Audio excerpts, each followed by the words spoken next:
Et nous allons donner maintenant la parole à Monsieur Julien Tognola, qui est directeur de la DRETS, c'est la Direction régionale de l'économie, de l'emploi, du travail et des solidarités. Écoutez, d'abord, merci, un grand merci à l'IESF pour son invitation ce soir, pour ce colloque vraiment extrêmement intéressant, riche en constats et aussi en pistes de solutions. C'est un sujet majeur, celui de la disponibilité de la ressource en ingénieurs, sujet majeur pour l'État sous ses différentes composantes. Donc, j'en profite pour saluer mon collègue du rectorat pour tout ce qui concerne la formation initiale. Et moi, je représente la DRETS, Direction régionale de l'économie et de l'emploi, qui s'intéresse en particulier à la formation continue et aux difficultés de recrutement que peuvent avoir les entreprises. Donc on travaille main dans la main sur ces sujets avec le rectorat. Alors ça a été dit, on a besoin d'ingénieurs. Je pense que tous dans la salle ont fait ce constat, peut-être plus que jamais, pour répondre aux défis qui sont devant nous. Alors je ne vais pas tous les citer évidemment, mais celui de la transition écologique et de la décarbonation en est un qui est particulièrement redoutable. On a aussi besoin d'ingénieurs parce qu'on le voit de plus en plus, et vous l'avez rappelé, c'est un enjeu de souveraineté pour notre pays. Et puis c'est aussi un sujet de prospérité. Certains d'entre vous ont mentionné des renoncements à du chiffre d'affaires ou à des commandes par manque de ressources humaines. Et donc je pense que pour notre région, pour notre pays, il faut collectivement qu'on essaye de répondre à cette interpellation que vous nous faites. Alors sur le constat, là aussi, je pense que les expressions des uns et des autres sont assez convergentes. On a, si on regarde le verre à moitié plein, on a 60% d'ingénieurs formés en plus par an en 15 ans, ce qui est vraiment pas rien. Et donc merci évidemment aux écoles qui se sont mobilisées pour le faire. Et en même temps, on a des difficultés de recrutement, des tensions de recrutement qui ne sont pas forcément spécifiques au métier d'ingénieur. On les constate sur l'ensemble du marché du travail, mais particulièrement pour les métiers d'ingénieur. En même temps, on voit que la situation peut être diverse. Je crois que c'est Enzo qui évoquait le sujet. Il y a autant, en fait, il n'y a pas un métier d'ingénieur, il n'y a pas un secteur d'activité, il n'y a pas un territoire, et donc en réalité les situations peuvent être très différentes. Et l'exemple de Comat était, j'ai trouvé assez intéressant. Paradoxalement, c'est plutôt l'ETI en l'occurrence qui arrive à recruter là où la grande entreprise a plus de mal, ce qui n'est pas forcément totalement intuitif. Sur les leviers maintenant, je pense que c'est vraiment un des points forts de cette soirée d'avoir identifié un certain nombre de leviers. On repart à la maison, si je puis dire, avec ces sujets bien en tête. Le premier, ça a été dit, c'est le fait que les métiers d'ingénieur sont assez méconnus, sont abstraits. Alors là, on paye probablement le fait qu'il y a 10% des salariés qui travaillent dans l'industrie, ce qui fait que, assez mathématiquement, les enfants n'ont pas toujours des parents qui travaillent dans l'industrie ou des proches qui travaillent dans l'industrie. Donc il y a ce côté abstrait. Je pense que on a un peu tous vécu ça. Pour tous ceux qui sont ingénieurs, on s'est engagé dans cette carrière sans forcément avoir une vision extrêmement claire de là où on allait. Et donc il faut qu'on arrive à rendre ça plus concret. Moi, je retiens l'idée d'un héros ou au moins d'un visage inspirant qui permette de concrétiser et de se dire, voilà, c'est ça un ingénieur et c'est ça que j'ai envie de faire. Le deuxième point qui est ressorti très fortement, sans surprise, c'est la question de donner du sens. Donc ça, évidemment, on l'entend. Je pense qu'il faut absolument qu'on l'intègre dans nos logiciels, la foi dans l'innovation qui va résoudre tous les problèmes, peut-être éviter de se poser certaines questions fondamentales, ça ne marche plus. Et donc ça, il faut absolument qu'on l'intègre. Le troisième point qui a été très fortement souligné, c'est l'autocensure. Alors, je ne sais pas si c'est l'autocensure, si c'est le bon terme, mais en tout cas, on voit que c'est des maths, c'est perçu comme des filières élitistes et donc il faut qu'on arrive à rassurer davantage de monde sur le fait que c'est en fait à la portée de beaucoup de monde de faire des études d'ingénieur. Donc c'est vaincre les déterministes. Les déterminismes, c'est aussi élargir les viviers. On a parlé de féminisation. C'est vrai que quand on voit qu'il y a encore aujourd'hui 27% seulement de femmes dans les filières de formation d'ingénieurs, ça montre les marges de progrès qu'on a. C'est aussi élargir aux personnes dont le milieu familial est moins favorisé. Donc, l'exemple des cordées de la réussite qu'on cofinance avec le rectorat a été beaucoup cité. Je trouve que le projet Horizon de l'INSA est aussi assez exemplaire, soutenu par France 2030. L'apprentissage aussi, même si on sait que pour les organismes de formation, tout n'est pas rose en ce moment, mais l'apprentissage aussi est un élément de démocratisation de l'accès aux formations d'ingénieurs, et je pense qu'il a fait des choses, il a fait quelque chose ces dernières années pour démocratiser ces formations. Le cinquième point, c'est la QVCT, qualité de vie au travail, qualité de vie, conditions de travail. On peut chacun avoir son point de vue sur le fait que les jeunes sont particulièrement attentifs à ces sujets, que peut-être que nous, il y a 20 ans, on était moins attentifs à ces sujets, mais c'est une réalité, donc on ne peut pas aller contre, il faut l'intégrer. Et je pense que l'exemple, encore une fois, de Comat montre une entreprise qui a su prendre en compte ces enjeux. Enfin, peut-être deux sujets qui ont été moins évoqués ce soir, la question de l'adaptation de l'offre de formation. Je pense que c'est aussi un enjeu.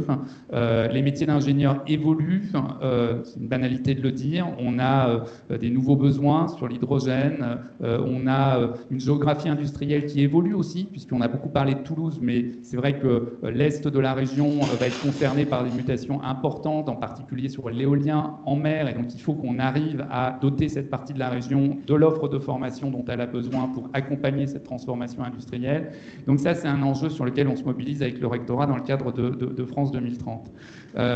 L'autre point qu'on a peu évoqué, si on se place du point de vue de l'entreprise qui a du mal à recruter, c'est élargir l'approche de la satisfaction des besoins en compétences. Il y a évidemment la formation initiale, le recrutement du jeune ingénieur bien formé, mais il y a aussi les reconversions professionnelles, il y a aussi la formation en interne aux entreprises, et à vrai dire, les 15 000 ingénieurs qui manquent aujourd'hui, les entreprises ont trouvé des solutions, et ces solutions, c'est la formation continue, c'est la reconversion, et je pense qu'il ne faut pas qu'on l'oublie dans l'équation globale. Enfin, dernier point que j'entends, la question des techniciens. C'est vrai que ce sujet revient régulièrement quand je vais en entreprise, qui me disent c'est compliqué de recruter des techniciens. Parfois, elle me dit c'est plus compliqué de recruter des techniciens que des ingénieurs, parce qu'en fait, les techniciens, ils veulent devenir ingénieurs. Donc, en tout cas, c'est la perception de certaines entreprises.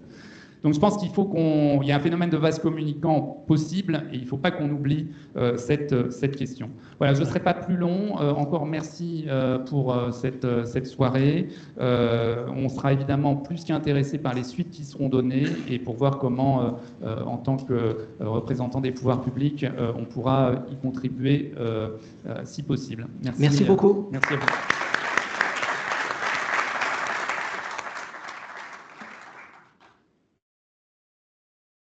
Donc, je vais faire le mot de la fin. Donc merci, parce que c'est un bon résumé en fait de tout ce qui a été dit.